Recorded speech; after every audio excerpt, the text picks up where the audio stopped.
Mr. Evolution 777.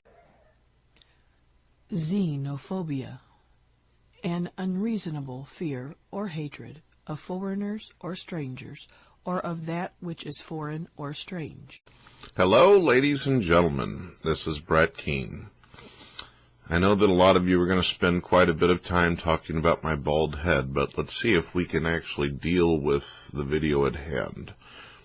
If I see too many comments about bald heads, I will call upon Yahweh to bring 2 she-bears to maul the whole lot of you motherfuckers. Just kidding. Have fun with that.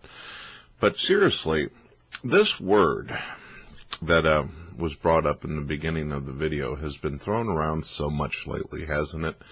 Every time Pat Kendall or some atheist who has issue with the Muslim religion decides they want to make a video exposing shit that's going on with this particular religion and the particular group that believes in it, there's always some little asshole out there who's got that word ready, and they're ready to throw it out like it's some kind of Muslim candy. I wonder, on a scale from 1 to 10, how important someone feels whenever they use a word that's bigger than 4 letters to describe their opponent or their enemy or someone that they feel disagrees with them. But you know, to be fair, every time an American or someone from a different country makes any kind of statements about the Muslim religion, yes, that word is used. But why is it that the same people who come against Americans or people from other countries who disagree with the Muslim religion, they never use that same word on Muslims themselves?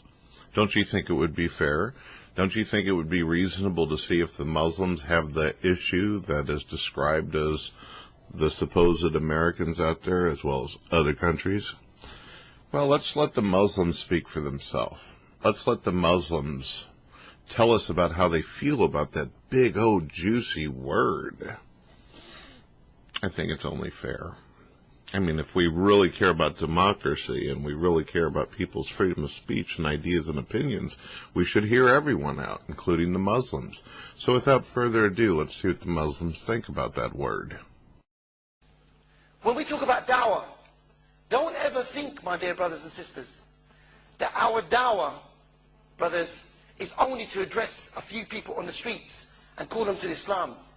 Our dawah should be the dawah that attacks their system and we replace it with Islam. That's what we need to do, my dear brothers. We need to call the whole of society to Islam. We're not just calling one sister or one brother, okay, to follow the deen of Allah. We want the whole society to bow down to Allah.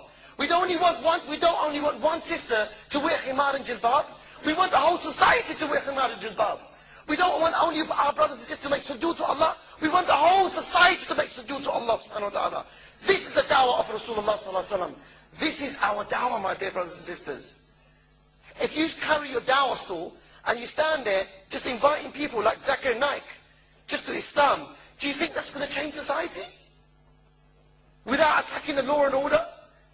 No, my dear brothers. It's no way it's going to change society. It's impossible the society would change. You need to provoke the society for the society to be changed. And also, my dear brothers, that what we need to understand is that when Rasulullah sallallahu alaihi wasallam was inside Makkah, and in Makkah at that time there were 360 idols.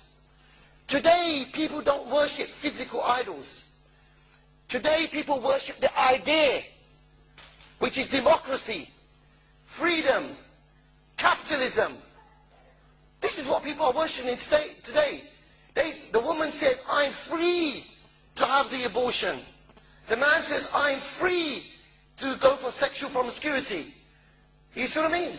This is the reality of today. And who allows that freedom? Who allows that democracy? Who allows these gods, these false gods to exist? The government, the law and order. They're the ones that allow it. When they said to Rasulullah sallallahu alaihi wasallam, they said to Rasulullah sallallahu alaihi wasallam, why don't you, your God amongst our gods? Just one more, just add it in. He said, no way. He said, do you think I'm going to mix my God with your gods? I'm never mixing my gods with your gods. It's impossible for me to mix my gods with your gods. And I will never do so. I believe Allah subhanahu wa ta'ala is ghani. Allah subhanahu wa ta'ala is self-sufficient.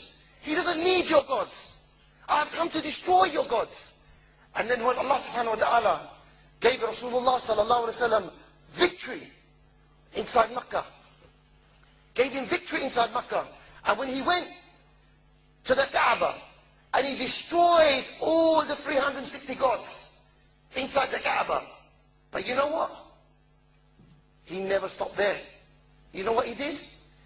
He went to the areas of Lat, Uzza, Manat, and he went inside those areas and he asked the people, he said to the people, where is Uzza? Where is Manat? And he went and destroyed them, killed them, took their heads off, behead them.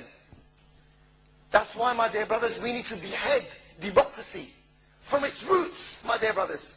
We need to behead capitalism from its roots. Take it, kill it from its roots. That's what we need to do. We should hate it so much, my dear brothers, that every day we should attack this system. Every day, just like Rasulullah ﷺ did. This is how we should feel. This is how we should believe. We should have this zeal in our hearts for the sake of Allah to destroy all their system and replace it with Al-Islam. Who allows the alcohol in the first place? The law and order. So we need to address the law and order. We need to attack the law and order. A man at the time of Rasulullah, Rasulullah sallallahu sorry, I apologize. Umar bin al-Khattab, at one time he saw some woman, and she was dressed inappropriately. And what Rasulullah sallallahu he did, what Umar bin al-Khattab he did, he went up to her and he hit her. Hit her. And he said to her, how dare you walk in the streets of Medina, which belong to Rasulullah sallallahu alayhi wa sallam, dressed the way you dressed. She turned around and said to him, who the hell are you to tell me that dressed like this? You know what he said? He said, I'm Amir al-Mu'mineen. But today we can't go around slapping every woman, hitting every woman in the streets. We cannot do that. It's not allowed for us to do that. So what we need to do, we need to address the munkar. We need to turn around and attack the society. By removing the root of the problem, you remove the issue. But if you just deal with the branches, grab on top a couple of branches here, a couple of branches there, it's not going to solve the problem. It would never ever solve the problem. So we need to attack the root of the problem, which is the man-made law, the man-made system that we live under today. Do you understand, brothers? That's what we need to do. We cannot just sit down and turn around and say, brother, what you're doing is haram. Sister, your scarf is completely haram. Big hump on the head. Allah curse it down, subhanAllah. You can't do it like this. What you need to do is you need to tell the sister that her hump is wrong.